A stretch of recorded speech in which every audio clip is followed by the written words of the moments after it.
Pronto, então, é, só para falar um pouco da história, né? Hoje eu conheci o João, né?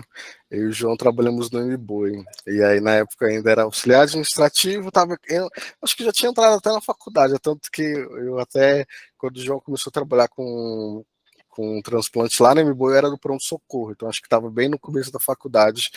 Aí, e eu estava falando agora que esse ano eu faço 10 anos de formado, então faz um tempo maior até sobre isso.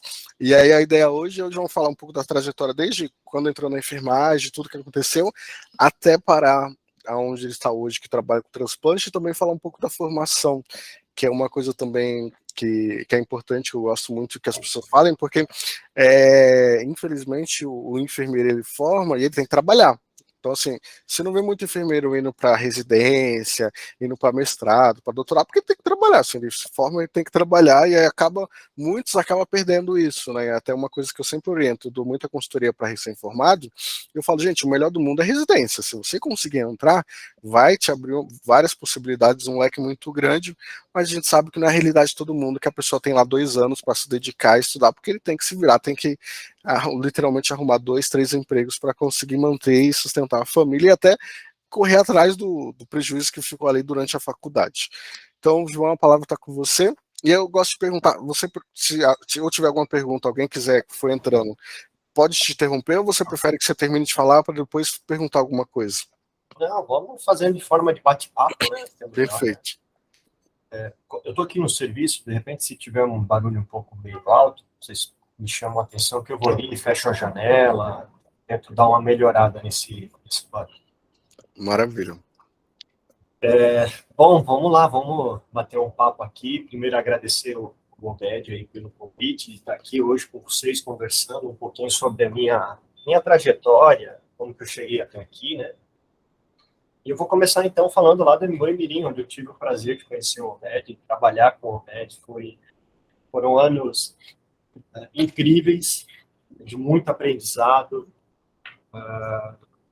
Foi ali que as portas se abriram para mim, né? No sentido dessa área que eu atuo hoje, que é a área de transplante. Mas eu lembro do MBoi Mirim sempre com muito carinho. Sempre com muito carinho, Roberto. E foi uma escola, foi um local onde a gente fez muitos amigos que perduram até hoje.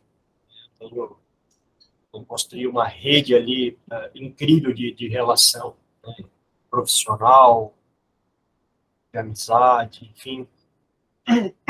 Então, esse é o primeiro detalhe. Eu não conheço uma pessoa que saiu do MBoi que não tem esse mesmo sentimento. É tanto que quando eu saí do MBoi para ir para um carro questão, eu tive um luto, sabia? Eu consegui comemorar o novo cargo depois de 2, 3 meses, porque de fato eu tive um luto, porque assim, eu saí de um lugar que eu estava há 12 anos e eu me formei lá dentro, né? Eu fiquei como enfermeiro uns 5, 6 anos, mas eu me formei dentro do MBoi, então eu tive meio que esse luto mesmo de sabe? E até eu brinco, né, de vez em quando eu falo, quem sabe um dia a gente não volta, né? Mas todo mundo tem esse sentimento bom, né?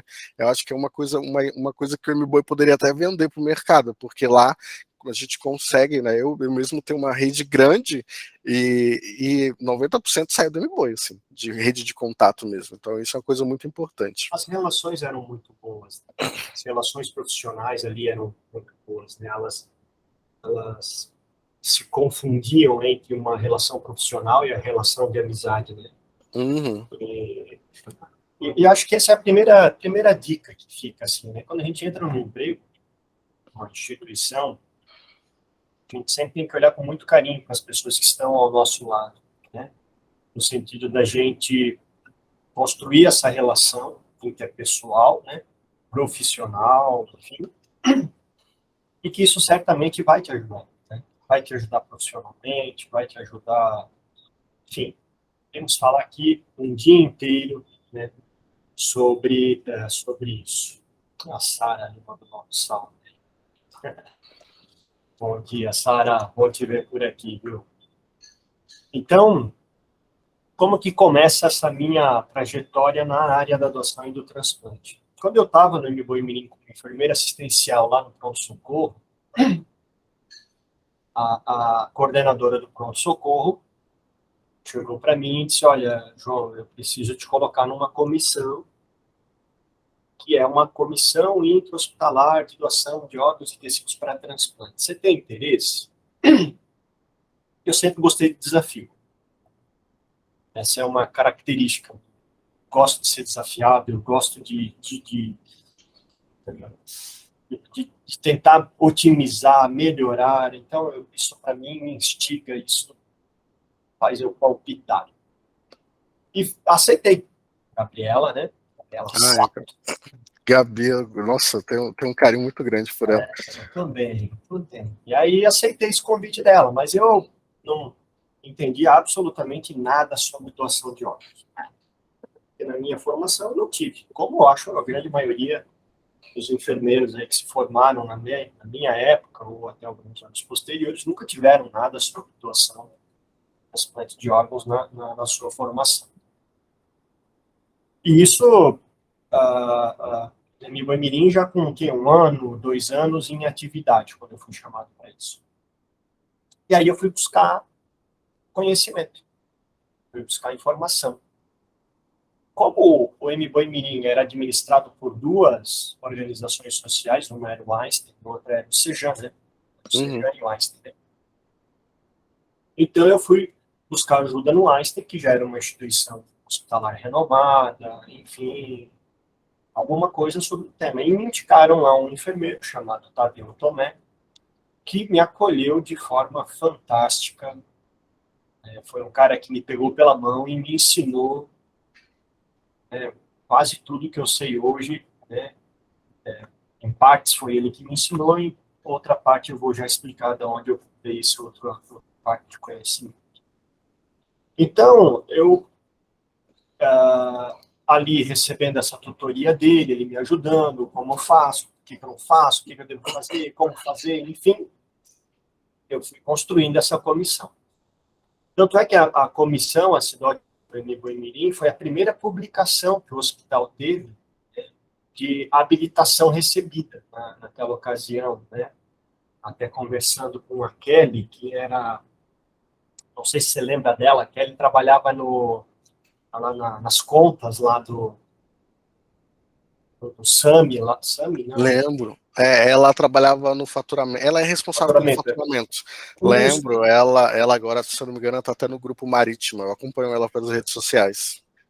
E aí ela que me ajudou nesse primeiro credenciamento, nessa primeira habilitação da comissão do MBoi Mirim. Bom, saiu essa habilitação, a gente começou a trabalhar, fazer entrevistas para doação de tecidos, fazer os diagnósticos de morte cefálica, que são as atribuições de uma comissão intra-hospitalar de doação de órgãos e tecidos para transplante, né?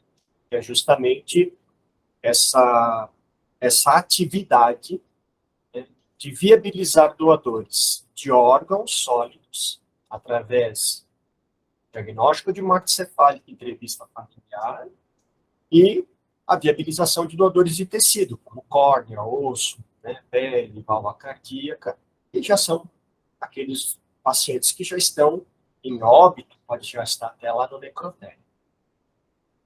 Então, eu trabalhei muito com isso, né, nessa atividade, nessa primeira fase ali da nossa CIDOT em relação a isso. Além da formação, de levar ao conhecimento de todos os profissionais que atuavam dentro do MBoi Mirim, qual era o meu papel, o que a CIDOT fazia ali, e como que as pessoas poderiam auxiliar, porque eu entendia que todos os profissionais do hospital deveriam ter esse conhecimento e que, de forma direta ou indireta, eles fariam parte desse processo, seja no acolhimento familiar, seja em algum momento que a família, de repente, questionasse algo sobre doação de órgãos, que eles pudessem minimamente esclarecer as dúvidas desses familiares. E foi uma época muito boa, a gente teve resultados muito bons, a gente conseguiu viabilizar bastante doadores de tecido ocular, a gente conseguiu viabilizar bastante doadores de órgãos sólidos. E lógico que essa atividade ajudou inúmeras pessoas a recuperar a qualidade de vida, a recuperar a própria vida. Hoje, um paciente que precisa de um transplante de fígado, hoje, só para vocês terem uma ideia, aqui no estado de São Paulo, 40% dos pacientes que esperam transplante de fígado, felizmente eles vão morrer, porque a gente não encontra um doador para esses pacientes. Então, a pessoa que é transplantada, essa expectativa de vida que ela tinha, que era de meses, passa a ser anos, novamente. Então, trabalhando ali no Boi-Mirim, como a CIDOT, mas sempre atuando como enfermeiro ainda assistencial no pronto-socorro. Então, eu fazia as duas atividades, né? Enfermeiro assistencial do pronto-socorro e trabalhando como CIDOT. Só que aí começou a gerar um certo conflito ali. Por quê? Porque muitas das vezes eu tinha que sair do pronto-socorro para ir lá, acolher uma família, fazer uma entrevista. Eu que fazia a enucleação das córneas, né? Isso demorava, precisava de um tempo de dedicação. E quando eu voltava para o pronto-socorro, o meu parceiro, a minha parceira, estava louco, né? Porque pronto-socorro bombando, cadê o João? O João está lá, fazendo enucleação, fazendo entrevista familiar, cuidando do doador. E isso gerou um certo conflito dentro da minha atividade. E conversando muito com o diretor, o Silvio, né? Silvio Cossa, e com toda a equipe lá, né, surgiu a oportunidade de eu trabalhar exclusivamente com isso. E aí, em um primeiro momento, com uma dedicação parcial, eu ficava no pronto-socorro no período da manhã e no período da tarde eu me dedicava, então, às atividades da CIDOT. E a enfermeira Ana Paula, ela fazia o inverso, ela entrava de manhã se dedicando à CIDOT e pegava à tarde na unidade de terapia intensiva. E a gente tocou assim durante um bom tempo. Um bom tempo a gente tocou a comissão lá do Boi-Mirim dessa forma. E foi muito bom, foi produtivo. Mas, novamente, aí a gente percebia que ainda tinha algumas dificuldades. Foi aí que surgiu uma outra oportunidade de ser contratado por um projeto do Einstein, que era um projeto PROAD, né, que colocava enfermeiros contratados pelo Einstein dentro de hospitais para trabalhar exclusivamente com o processo de doação. E foi aí que eu entrei nesse projeto, trabalhando como enfermeiro do Einstein e atuando dentro do Boi-Mirim exclusivamente com as atividades da CIDOT. E aí eu fiquei ainda mais aí um ano e pouco nesse projeto, que chamava-se NCAP, que era Núcleo de Captação.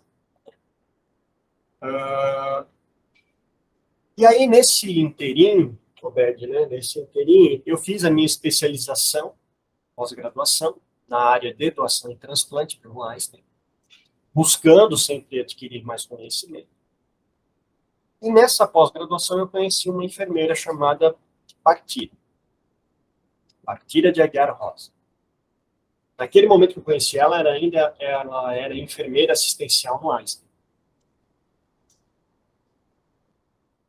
E comecei a conversar com ela e tal, e ela já era professora afiliada na Unifesp, e ela estava prestando um concurso para ser professora adjunta na Unifesp.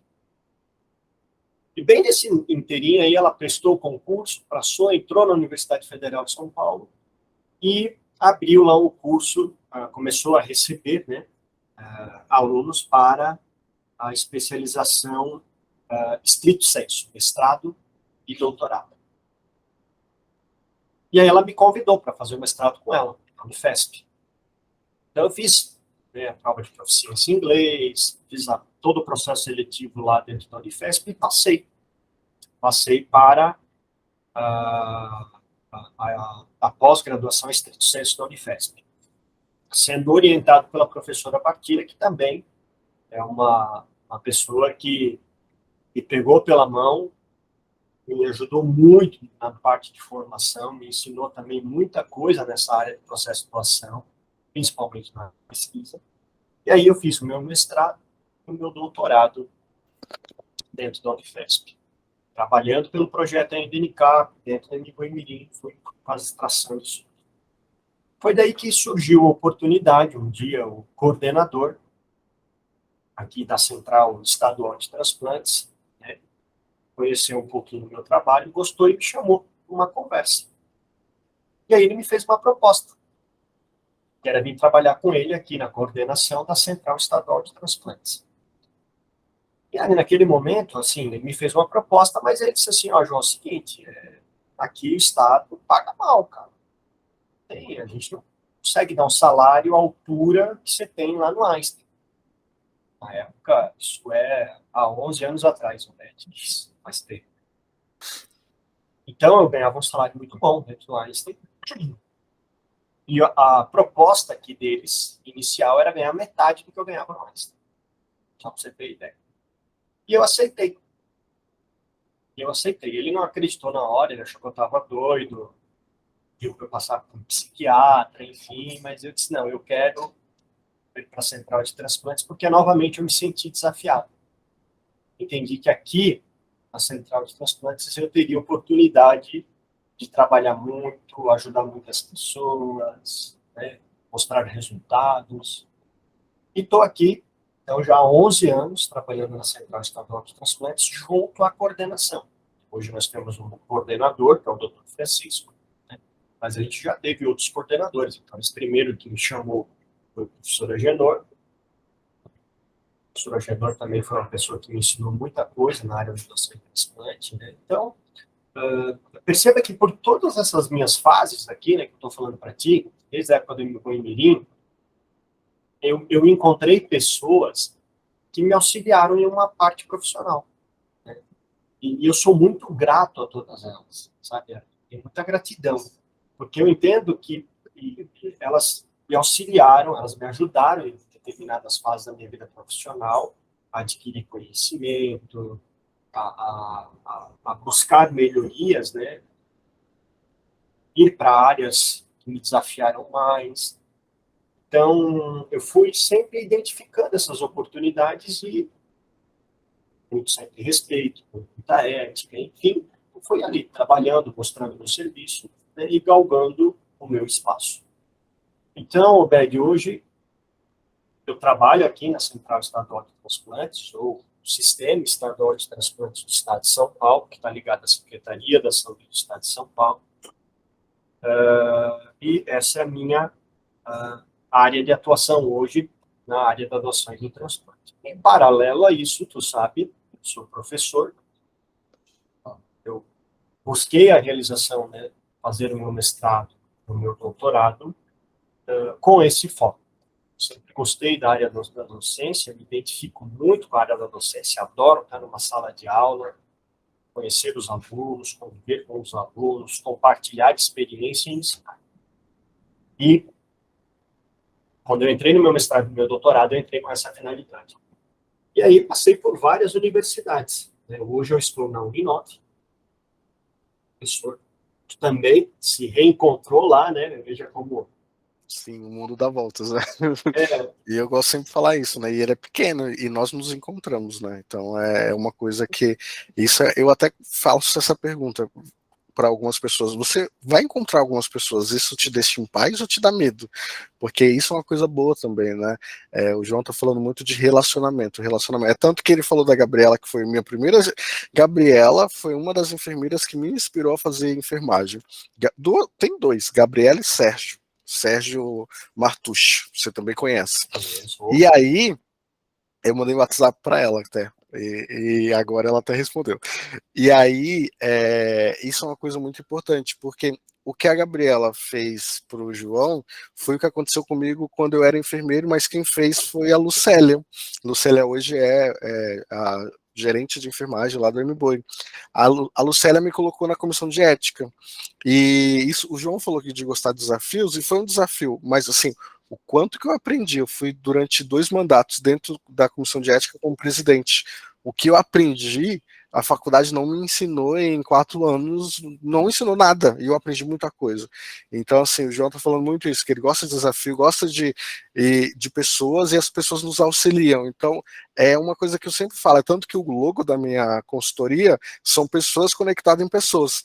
isso é uma coisa muito importante que, infelizmente, lidando até, ensinando e trabalhando com pessoas mais novas, você vê que as pessoas estão perdendo isso, as pessoas estão perdendo essa coletividade, assim, sabe? Eu tenho colegas do MBOI que entraram comigo no MBOI há mais de 15 anos, que nós trocamos mensagem até hoje, marcamos café, saímos, e você vê que a juventude hoje está perdendo isso. Então é uma coisa que eu sempre falo para as pessoas, gente, vá para a faculdade, você tem que ter boas notas, tem que se formar, mas reserva ali um tempinho para fazer uma amizade. Você tem que sair da faculdade com algum colega. E as pessoas não estão saindo nem com colega. Amigo, então, esquece. Então é importante essa fala do João nesse sentido. Olha o quanto de pessoas, e nós nos encontramos na Uninove. E eu estava trabalhando online, entrou também como professor, mas entende que assim, as pessoas são muito importantes, nós nos encontramos. E hoje eu trabalho numa empresa porque uma pessoa que trabalhou comigo no MBOI me ajudou a entrar. Então, olha assim, o mundo dá voltas mesmo. E é uma coisa importante. O mais importante que eu acho que da fala do João é isso: é gostar de desafio. Nós vamos sempre ter oportunidade de aprender. Ele falou da Kelly, que é outra pessoa também que eu gosto muito. A parte de documentação, gente, o que eu aprendi de documentação de empresa dentro da Uninove como gestor, toda a parte burocrática eu ajudava a fazer. E é coisa que nós não aprendemos na faculdade, mas tem um calhamaço de documento que eu aprendi, que com certeza o João aprendeu lá atrás, mexendo com a comissão. Então, assim, eu vejo muito que as pessoas perdem oportunidades pensando no ganho. Eu falo, talvez eu não vou ganhar muito. Mas olha o quanto que o João ganhou, é, aceitando até ir para um lugar que ganha menos. No final, eu vou até falar sobre salário, sobre o mercado, mas olha o quanto é importante. Então, acho que é uma coisa que vale a pena sempre reforçar o quanto que vale isso, sabe? Assim, o João tá no meu WhatsApp, a gente trabalhou um tempo junto, eu tenho ele no WhatsApp, eu tenho ele nas redes sociais. A minha gestora, que quando eu entrei no MBOI foi minha gestora, eu tenho ela no WhatsApp, sabe? E não é só ter, se eu precisar de alguma coisa, eu converso com as pessoas, eu mando, e eu recebo muita mensagem de gente que, quando precisa de alguma coisa, me fala comigo. Então é bom manter isso. E as pessoas, com o tempo, isso tá perdendo, sabe? As pessoas não estão nutrindo essa parte. Eu não sei o que. Eu quero muito ser pai, eu estou até falando sobre isso com minha esposa. Eu falo, como que nós vamos ensinar nosso filho isso é importante, sabe? Essa relação. Porque eu venho de família grande, então assim, eu sempre fui rodeado de pessoas. E no trabalho não foi diferente, eu sempre conheci muitas pessoas.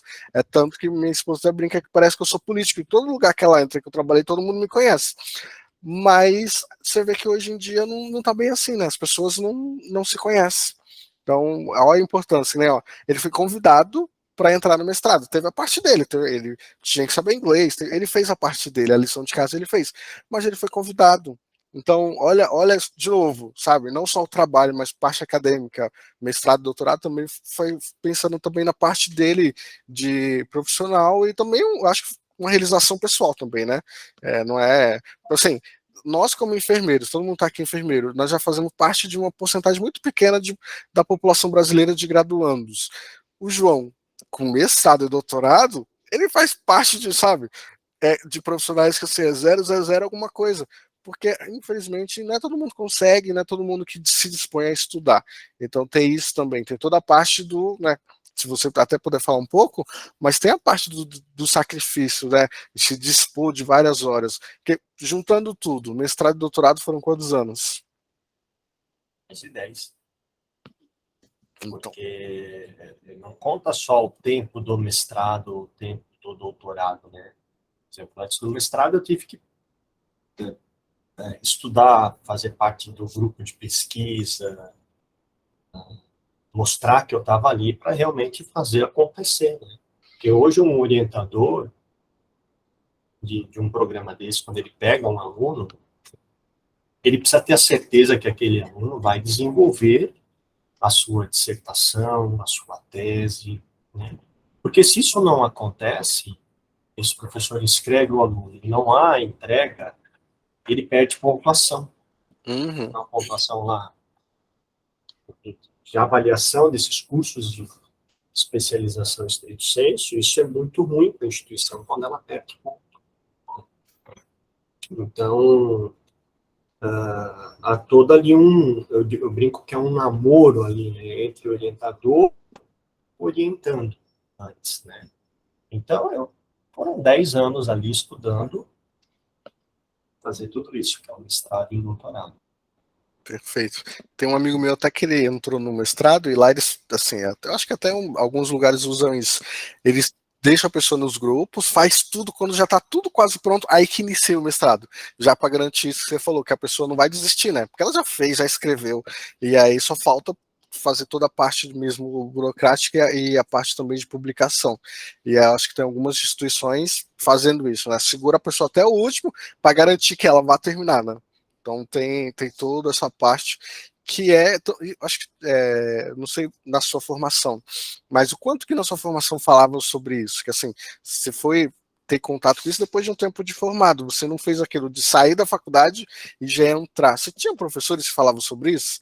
Porque na minha formação mesmo eu escutei super pouco, sabe? Você não tinha esse incentivo acadêmico, sabe? Não tinha aquela coisa do professor fazer seu olho brilhar no sentido de, ó, tem um mundo aí gigante de possibilidades, porque eu tenho um colega hoje mesmo que trabalha como pesquisador e ele é enfermeiro. Tem uma que só trabalha com pesquisa clínica e ela é enfermeira, mas por quê? Na formação dela, ela foi já condicionada a esse caminho.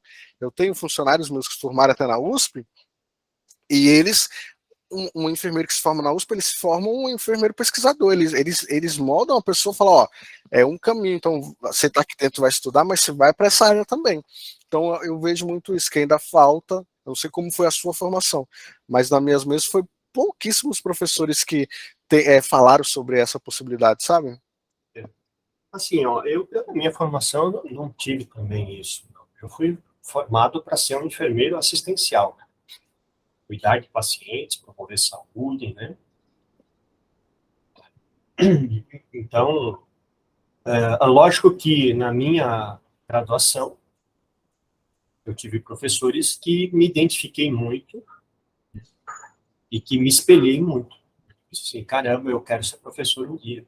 Dali começou essa paixão, né? Por ser professor. E fui alimentando isso, eu quero ser professor, eu quero ser professor, eu quero estar numa sala que nem essa professora, onde está ensinando, né?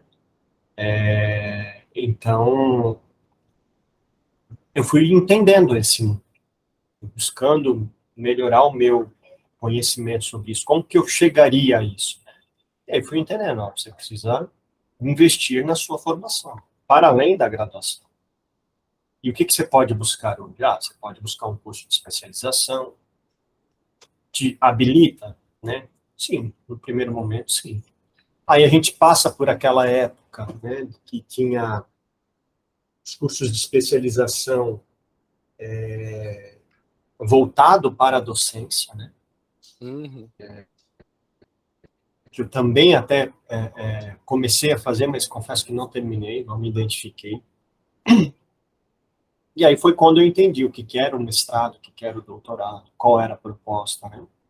E o que isso impactaria nessa minha busca do meu alcance dos meus objetivos. E foi onde eu me joguei de cabeça. Não, é isso que eu quero fazer. No mestrado eu vou fazer o doutorado. Eu acho que uma coisa também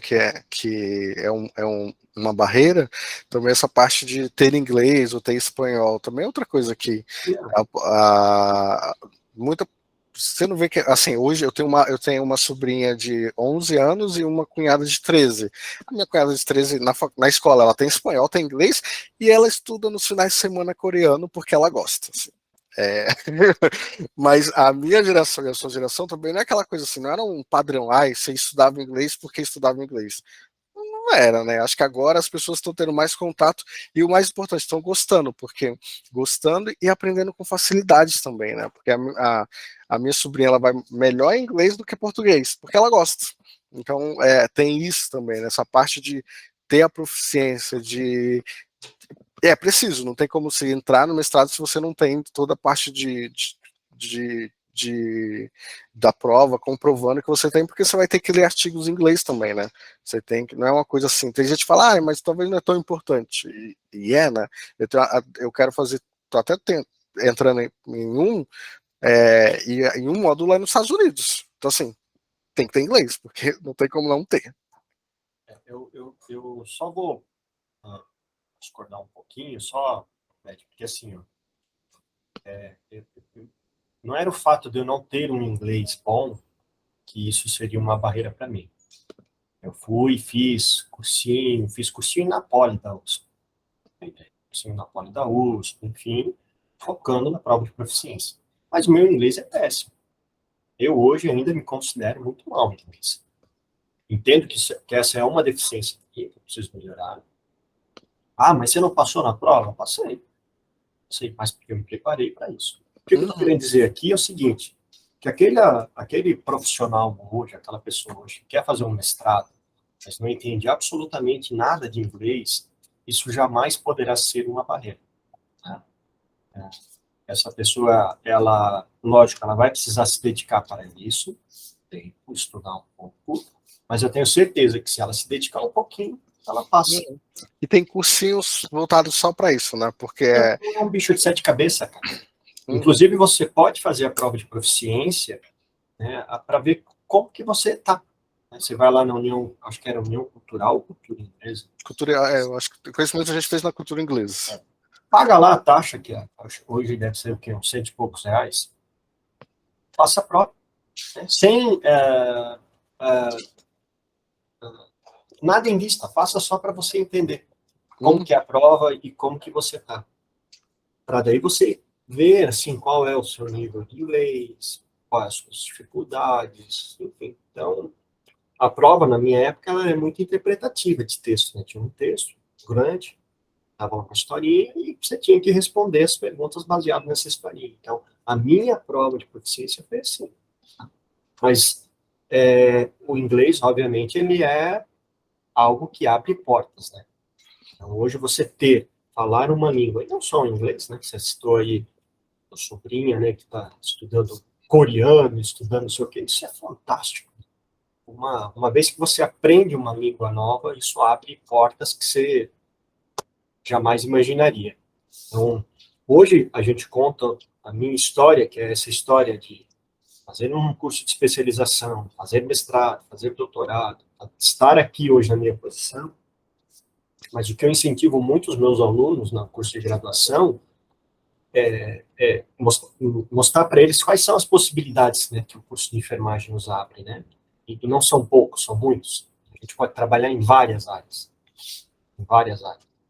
E além dessas várias áreas que eu dou para eles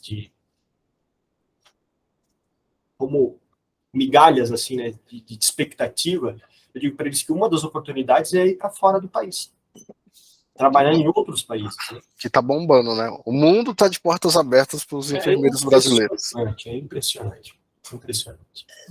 Então, isso várias pessoas que estão indo para a Alemanha, tem um colega que está no Canadá, tem um colega que está nos Estados Unidos, um colega que está em Portugal. Cara, é impressionante. Muito legal. Isso é uma coisa que está bombando mesmo, porque não sei se vocês lembram, mas antes da pandemia teve até um movimento, a campanha mundial de valorização da enfermagem. Mas por quê? Já se falava que em 2030, gente, 2030 está aí. Vai faltar mão de obra no mundo de enfermagem, porque as pessoas estão estudando outras coisas, né? As pessoas cada vez mais estão desistindo dessas áreas. Para até um exemplo mesmo, em casa, meus 2 irmãos mais velhos são formados em TI, e eu só entrei na enfermagem porque eu caí dentro do MBOI e apaixonei e gostei muito da ideia, porque era uma coisa que eu gosto de gente. Então eu fui e entrei. Mas quem aqui conhece uma criança e pergunta, o que você vai estudar? A criança vira e fala, eu vou ser enfermeiro. Muito difícil, assim, a maioria das pessoas é porque eu teve alguma... Eu sempre gostava de conhecer as histórias dos alunos, eu sempre perguntava, por que enfermagem? E aí muitos, é porque um belo dia, infelizmente, alguém ficou doente, ele teve que cuidar dentro de casa, e ele viu a importância da enfermagem, ou até mesmo a pessoa foi paciente e teve uma enfermeira, e eu tenho uma história linda, que assim, antes do MBOI eu era promotor de vendas. E um colega meu que trabalhou comigo há algum tempo, o pai dele ficou internado no MBOI. Uma técnica virou para ele e falou, menino, você cuida muito bem do seu pai, você já pensou em fazer enfermagem? Ele largou uma faculdade e começou a fazer enfermagem. Ele se formou, já é enfermeiro muito bom. ele fala até hoje, ele se formou enfermeiro graças a uma técnica que virou um dia para ele e falou: você já pensou fazer enfermagem? E quando ele viu, igual muito parecido comigo, eu gosto de pessoas, sim, eu gosto muito de pessoas, e enfermagem tem muito isso do contato, muito isso de lidar. O enfermeiro, por mais que a área que ele vai trabalhar, ele é um profissional, um profissionato, porque nós ensinamos a continuidade do cuidar em casa, você orienta, você tem uma equipe ali com você que você também ajuda. Então, assim, tem muitas coisas dentro da enfermagem que é muito parecido com o que eu gosto. E esse amigo também, ele viu com o tempo que era muito o que ele gosta. Mas pouco se fala, né? Então, assim, começaram toda essa campanha de valorização do enfermeiro, no sentido de falar, ó, ou valoriza agora ou vai ter problema, porque vai faltar. E aí, 2030 tá aí, mas já está faltando, porque a pandemia ajudou muito a ter a escassez, o esgotamento. Eu tenho colegas que durante a pandemia largaram, não vão voltar mais. Tipo, tiveram um desgaste emocional muito grande. Então, é uma coisa a se falar sim, que assim, pensando que a gente já está perto do final, eu vou falar um pouco sobre uma coisa que eu aprendi no MBOI. Um diretor médico, ele falava, ó, no MBOI, muita gente trabalha aqui, o João é um bom exemplo, você vai ganhar muito em conhecimento, em relacionamento, mas se você talvez pense em dinheiro mesmo, vá para o privado. No privado paga melhor. E é uma realidade de hoje. Assim, acabou de abrir um hospital. Acabou não, né? Ano passado abriu um hospital em São Paulo, que para enfermeiro pleno, que a faixa você encontra aí no mercado de 2,5, 5, 6, eles iniciaram pagando R$ 9.000 para enfermeiro pleno. É um hospital que acho que veio, se eu não me engano, pelo sotaque do João, ele é do Sul, né? É um hospital que veio do Sul, um hospital chamado Blanc. É um hospital que o nicho deles é cirurgia de alto padrão. Dentro do quarto da pessoa que mais parece uma suíte de hotel de luxo, eles chamam a enfermagem para Alex. O cardápio desse hospital é assinado por um aí dos jurados do MasterChef. Então é um hospital que o nicho é assim, é diferenciado, mas eles pagam muito bem. Que nem hoje, assim, eu trabalhei anos dentro do MBOI, saí para um ambulatório privado, agora estou numa rede privada. E de fato, assim, o salário é diferente, assim, por mais que as pessoas falem. Então, tem muito isso, assim. O João falou uma coisa, até a gente estava conversando antes, que ele tem consciência que hoje eu estou num lugar que talvez não me paga tanto que eu poderia, mas eu estou bem, eu faço o que eu gosto, e se amanhã eu precisar vender, capinar, vocês estão falando de ter capinar um lote, eu vou. Então, isso é uma coisa muito importante também, porque eu tenho uma área que eu conheço muita gente, é enfermeira obstetrícia. Conheço muitas. E tem muitas que não conseguem ficar na rede privada porque é diferente. Se você entra numa casa Ângela, se você entra no MBOI, e se você conhece a filosofia do parto humanizado, e você entra no hospital privado, você vê que a coisa não toca desse jeito, não é bem assim. E tem pessoas que não se enquadram. Então, essa é a graça da enfermagem, da área da saúde, que assim, todo mundo tem um lugar, todo mundo vai se encontrar, todo mundo gosta, e até pensando nisso mesmo, com o tempo, ainda mais agora com a pandemia, se fala muito sobre a valorização, sobre salário, sobre tudo, mas querendo ou não, eu gosto muito de fazer uma analogia com, eu conheço pessoas formadas em todas as áreas, e por mais que as pessoas falem, se ganha pouco, paga pouco, mas pega as outras áreas e começa a fazer um comparativo também, ganha, não tá tão ruim pensando num todo. Não dá, assim. Eu conheço, assim, eu tenho amigos formados não só na área da saúde, mas outras áreas que, para ganhar o que eu tô ganhando, a pessoa teve que ralar muito. Então, é isso que tem que entender. Tem muitas vezes também que fala-se muito do ruim, muito do desvalorização, salário ruim, mas esquece também de olhar o bom. Esses dias mesmo eu tive um ex-aluno que estava em Maldivas, e eu falei, faz um relato daí, faz um vídeo, porque quem te levou para aí foi a enfermagem. Só que, não vou fazer. Mas eu tenho certeza, se ele estivesse no plantão, sofresse algum preconceito, alguma coisa, ele fazia um vídeo e postava. Então, nós damos muita bola para coisa ruim, muita bola para cá, que nem agora, tá no BBB, tem um enfermeiro e tem um médico. E detalhe, né? Ambos negros. E aí, quando você vê, o enfermeiro é um coitadinho que trabalha em 2 hospitais. Gente, mas desculpa, mas quem trabalha em plantão e é aquela coisa que eu sou, sabe, eu sou enfermeiro que eu sou contra aquela história. Enquanto você tá aí na sua família no final do ano comemorando, eu estou aqui por você. Você tá porque quer, você faz plantão porque quer, ninguém é obrigado. Mas a gente tem que entender isso, que criou-se uma imagem da enfermagem coitada que tem que se matar. Gente, eu tenho uma amiga que pagou a faculdade para a filha dela na melhor faculdade de São Paulo, na privada, melhor assim, mais de 4 mil por mês. E ela pagou como enfermeira. Só que você não vê ela falando isso. Você não vê ela falando, ai, minha filha se formou na Mackenzie no melhor curso de São Paulo. Não. Você vê falando que, ah, eu tô saindo do plantão indo pro outro, porque, né? Mas é isso que a gente tem que entender e formar uma enfermagem que tem que entender. Você tem, sabe, eu vou para que nem agora, uma coisa que é tabu. Eu vou pagar o meu Corém. E eu tenho orgulho de pagar o meu Corém. E eu posto comemorando que eu tô pagando o meu Corém. E você vê todo mundo da enfermagem falando o quê? Ai, né? Pagar o Corém. Não, gente, eu tenho, é um conselho que eu participei, é uma classe que eu tenho. E detalhe, eu só tenho Corém porque eu tive uma árdua, foi uma luta, assim, eu sofri para me formar. Eu me sofri mesmo. E graças a meu esforço, e graças a muita coisa e também a Deus, eu me formei. Então, eu pago anualmente meu Corém. E na minha cabeça é uma festa. Porque eu só pago meu Corém porque eu consegui me formar. Só que a gente aprende e vive numa coisa assim de vitimismo. Ai, não, tadinho. O enfermeiro não consegue nem pagar o Corém dele. Então, assim, a gente precisa mudar isso, sabe? Olha o tanto de coisa que o João fez, olha o tanto de coisa que ele aprendeu, olha o tanto de coisa que ele andou, mas, em primeiro lugar, ele teve uma visão de, ah, é um desafio, eu vou entrar. Mas lá atrás, eu tenho certeza que quando ele entrou na comissão de ética, igual eu escutei, na comissão de órgãos, teve gente que falou, você é besta, você está trabalhando de graça, sabe? Então, um trabalho que ele fez lá atrás, hoje, sabe? Eu coloquei o currículo do João em alguns lugares, e teve gente que falou, nossa, mas é enfermeiro? Também tem isso. Quando tem um paciente internado na UTI, ele é um potencial doador, vai um enfermeiro. E várias vezes eu escutava falando, ai, chegou um médico. Chegou... Então, as pessoas não entendem o quanto que nós podemos fazer, sabe? Aquele enfermeiro que vai para conversar com a família, todo mundo fala, vai, chegou o médico. Eu falo, mas por que você acha que é médico? Não, porque ele vem, ele discute o caso com o médico, ele fala com a família. Eu falei, gente, mas é um enfermeiro. Então, a gente precisa mudar essa imagem, e infelizmente, assim, cada vez mais tem esse estereotipo do coitadinho. E assim, desculpa, gente, eu não sou coitado, não sou. E eu não me formei na profissão para ser coitado. E no dia que eu ver que, sabe, ai, é isso mesmo, eu talvez até mude. Mas a gente precisa mudar essa coisa, sabe? A gente precisa ter mais Joãos, mais Gabriela Sato, que aí tá com um cargo ótimo hoje no Einstein. Nós estávamos falando de um amigo nosso, do Luiz, que é um empreendedor, que é um enfermeiro, mas assim, ele empreendeu dentro da área da saúde. Então eu vejo muito isso, que assim, a gente precisa, e o João está trabalhando aí formando pessoas, eu trabalhei um tempo, eu falava muito sobre isso, falava, gente, tem um mundo bom lá fora, e talvez o lá fora pode ser até fora do país mesmo, mas a gente precisa entender isso, que tem, sabe? E a gente precisa vestir essa camisa. Desculpa, mas antes de qualquer coisa, eu sou enfermeiro, e isso é muito bom.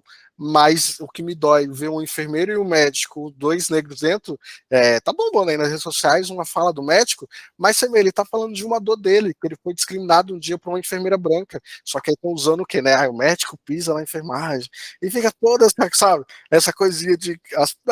O ruim dá mais like do que o bom, né? É isso. Isso é uma coisa. O ruim, a coisa ruim dá mais like. Então é uma coisa que me incomoda muito, mas eu ainda consigo ver no seu João. Eu até queria perguntar para ele, olhando lá para frente, né? Eu vejo muitas possibilidades e muita coisa boa. Não sei o quanto que o João tem para falar sobre isso, mas assim, eu, como enfermeiro, e eu sou um enfermeiro que eu já fiz pessoas entrar na enfermagem de as pessoas olham e falam, nossa, o relato do Obed, ele tem uma, sabe, ele tem uma visão boa, ele fala de coisas boas. Então, entre falar dessa coisa, ai, de coitadinho, não, cidade tem coisa boa, sabe? Acho que tem uma coisa que, infelizmente, se fala pouco, sabe? É uma coisa que me incomoda muito, é tanto que eu comecei a consultoria para falar sobre isso, que há uma enfermagem além dos muros dos hospitais também. Eu falo muito de carga administrativa. Gente, sim, tem um leque de possibilidades. Eu tenho que parar de falar, senão eu falo. E a ideia é ter um bate-papo, não só um monólogo. Eu concordo, Fred. Natureza, eu sou um cara muito otimista. Eu sempre enxergo algo bom, onde muitas vezes as pessoas enxergam algo ruim. E às vezes a gente para, às vezes, para conversar com alguns alunos já formados, colegas que a gente encontra na vida. Ah, se você pudesse faria enfermagem de novo. Não, alguns, óbvio, acham que deveriam fazer outro curso, enfim. Eu não, cara, eu me sinto muito realizado na enfermagem, sou muito feliz na enfermagem. A enfermagem me proporcionou coisas que eu nunca imaginei alcançar na vida, e sou muito, muito grato a isso, sabe? E sou otimista. Eu acredito que a gente tem aí um caminho longo a percorrer em várias questões políticas, sociais, enfim, que a enfermagem pode ser aí precursora, pode ser a figura aí que vai ajudar em muitas coisas nesse sentido. Que dentro da Secretaria da Saúde nós temos excelentes gestores que ocupam pastas extremamente importantes e que são enfermeiros, que são enfermeiras. Eu tenho uma enfermeira que é responsável pelo planejamento de tudo que acontece dentro da saúde no Estado. É coordenador. Eu tenho um enfermeiro coordenador de uma área que cuida de todas as regionais de saúde. Enfermeiro. Então, assim, olha, né? E a gente vai observando também as notícias, né? Esse novo governo, a gente viu lá que tem uma enfermeira que está ocupando uma pasta, né, X, enfim. Então, a gente vai observando, né? Então, eu sou otimista. Perfeito. E é uma coisa que eu também queria perguntar, pensando que eu vou postar isso depois nas redes sociais, a pessoa é uma área que ela até gosta e quer entrar nessa parte de transplante, assim. Quais os caminhos, aonde estudar, aonde encontrar, e até mesmo o que você recomenda? Então, a gente tem hoje os cursos de especialização na área da adoção e transplante de órgãos. Várias universidades fornecem isso hoje. A pessoa pode procurar aí pelas instituições privadas esses cursos de especialização. Existe ali a perspectiva da Unifesp retomar esse curso de especialização de forma gratuita. E existem os cursos de pós-graduação estrito sensu, que é o mestrado ou o doutorado. Então, hoje nós temos orientadores na área da doação e transplante aqui na USP, o professor Marcelo, o professor Genival, e nós temos os professores na Unifesp, que é a professora Bartira, a professora Janine, e em outras universidades. Tem a Universidade Federal de Santa Catarina, que tem a Neide, tem a Universidade, a USP de Ribeirão, né, que tem a professora...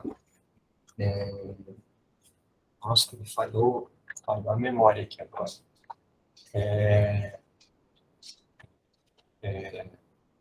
Peraí, preciso lembrar o nome dela, se eu não lembrar o nome dela eu vou ficar chateado. Bom, enfim, eu vou tentar resgatar o nome dela aqui. Então, a gente tem várias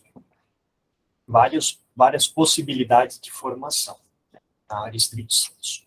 Aqui na Unifesp, nós temos também o programa de residência multiprofissional na área de doação e transplante. São 2 anos de residência. Né? Sempre no comecinho do ano que abre, né, as inscrições. É algo muito, muito interessante. O aluno ganha uma bolsa, né, para estudar e fazer aí 2 anos de residência. Então, é bem, bem legal, bem bacana também. A professora da USP chama Karina Dalsasso. É a professora que orienta mestrado e doutorado nessa.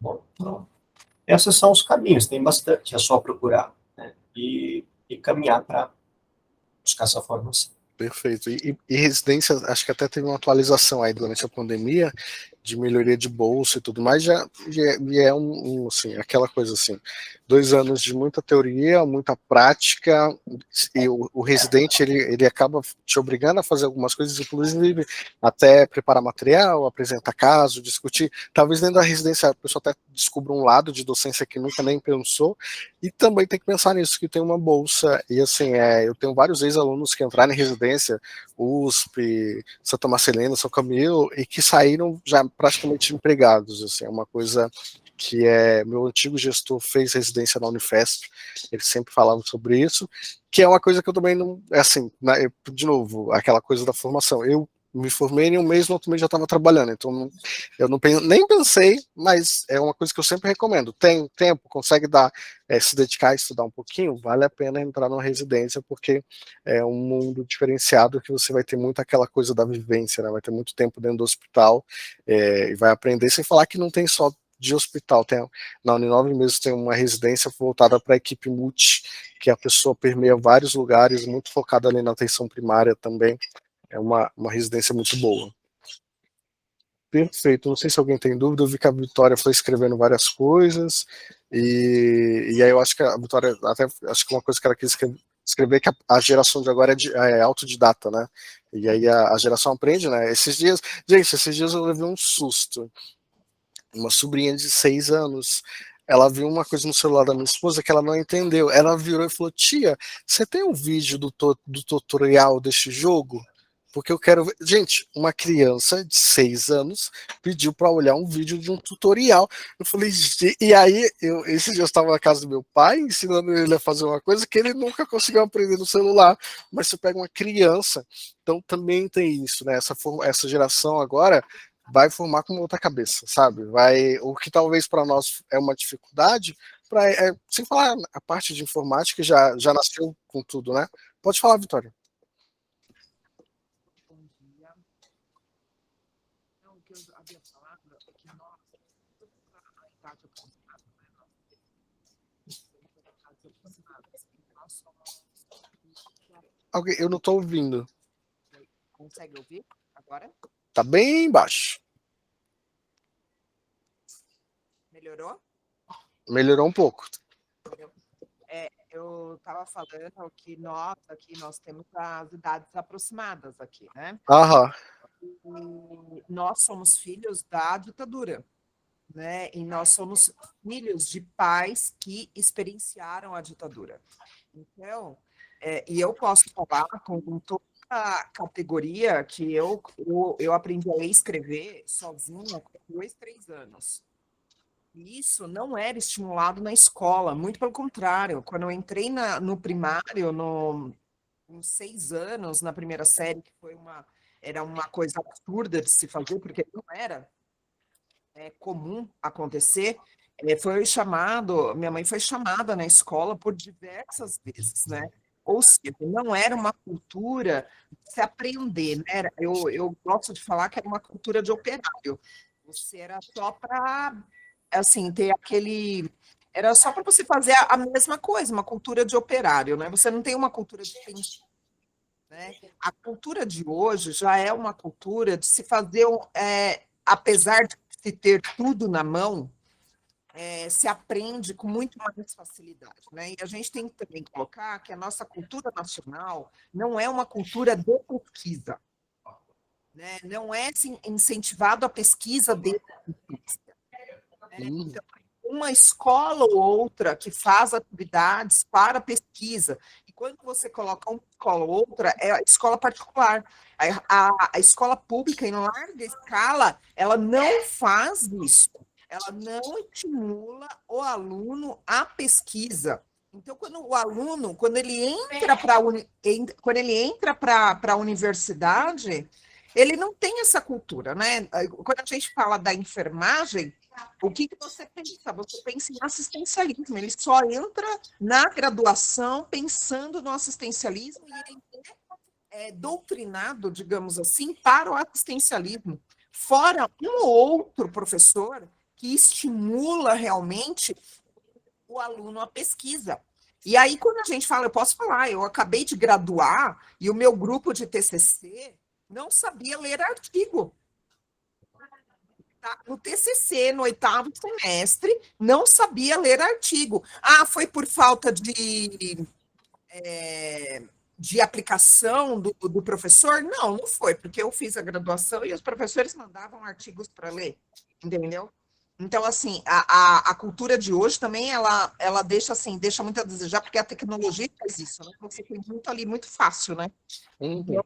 Eu acho, tudo uma questão de você fazer um mindset nos alunos e no próprio profissional e para conseguir colocar uma carreira de sucesso que não seja só no assistencialismo. E que se você for realmente para o assistencialismo, você seja um profissional que se diferencia. No Blank, por exemplo, não é qualquer profissional que entra. Você comentou, profissional pleno não é qualquer profissional pleno que entra no Blank. Não, eles estão eles estão e é bom porque ele está movimentando o mercado de São Paulo, mas é uma coisa importante, até pensando assim, ó, é bom ver o João como professor, porque eu conheço várias pessoas que se formaram na mão do João, e aí as pessoas sempre têm um bom relato, então eu tive professores que eles mesmo depreciavam, sabe, falavam ruim, falavam mal, e eu até falava, mas por que você está aqui até hoje, né? Sai, vai fazer outra coisa, dá para estudar outra coisa. Mas eu te entendo, porque hoje em dia a facilidade, né? Na era do TikTok é muito mais fácil ver e ouvir do que ler, né? Mas é uma coisa que, assim, também a nova geração está mudando. Assim, eu vejo os meus sobrinhos gostando de ler porque gostam de ler. E é uma coisa diferente que eu não tive isso. Eu não tive tanto, assim, exposição à leitura igual eles têm agora. Então isso é uma coisa muito boa. E de novo, eu acho que eu também acredito num amanhã muito melhor para qualquer área, e pensando que amanhã essa geração nova vai estar dentro da enfermagem e vai ajudar a mudar. Mas cabe a nós, que somos aqui formadores literalmente da nova geração, também mostrar um caminho, sabe? E é uma coisa que eu gosto muito, porque eu tive enfermeiros que me mostraram o caminho, sabe? Então, quando eu vejo o relato do João, a história do João, eu consigo pensar que há esperança, e há esperanças boas, sabe? E há muitas esperanças boas. Mas obrigado pela participação, e eu, assim, eu estou até querendo lançar um grupo de leitura de artigo pensando até nisso, Vitória, porque as pessoas, sabe, eu participei muito na minha formação da especialização, tinha muito isso, né? Um grupo para ler o artigo, e o professor lia e falava, tá bom, mas vamos entender o artigo. E aí você via que as pessoas não conseguem mesmo. E isso lendo em português, se dá em inglês, espanhol, aí esquece. No meu TCC, o pessoal ficou abismado. E eu tenho uma biblioteca virtual, óbvio, de artigo. E eu leio artigo em inglês e em espanhol. Então, eu categorizei os artigos por área. Então, eu gosto muito da área de emergência e cardiologia. Então, eu tenho parte de artigos, né? A minha biblioteca, a minha estante lá tá cheia. E fora de livros, tudo. Mas isso não é cultural. Então, é um problema, sabe? Isso não é cultural. Não é simplesmente só ler. Você compreender o porquê que esse artigo foi feito. Eu estou procurando um tratamento para minha filha, eu tenho uma filha com deficiência e outra que tem o PAC positivo, que é o processamento auditivo central, um profissional para tratar. Encontrei o profissional, mas antes, até eu chegar nele, eu fui procurar artigos que ele escreveu. Eu fui ler artigos dele, eu fui ler publicações dele para saber qual é a seriedade desse profissional. E aí, quando eu cheguei lá, eu já sabia qual era a metodologia de trabalho dele. E aí, a discussão com ele sobre o caso clínico da minha filha foi muito mais enriquecedor. Né? E tanto que ele pegou e falou assim: olha, eu procurei para minha filha mais velha, ele falou: olha, mas eu quero também tratar você e a mais nova. Né? Ele faz neurofeedback. E aí eu procurar o artigo, fiz todo o diferencial, porque é uma consulta de R$ 1.200, né? Ou seja, olha o quanto que eu vou economizar. Simplesmente porque eu fui ler o artigo, fui ler as publicações dele, procurar embasamento, eu procurei embasamento fora do país, que foi os professores dele, para saber como é que é isso, né? E ainda ganhei um livro dele. Né? Então, assim, as pessoas, elas precisam ter essa cultura, né? E por isso que eu quero entrar para a docência, porque justamente é isso, né? Nós, como formadores de opinião, como formadores de novas pessoas, novos profissionais, a gente precisa estimular isso para o aluno. Perfeito. É isso, é o famoso conhecimento é poder, né? E é uma coisa que. E o conhecimento liberta em vários sentidos.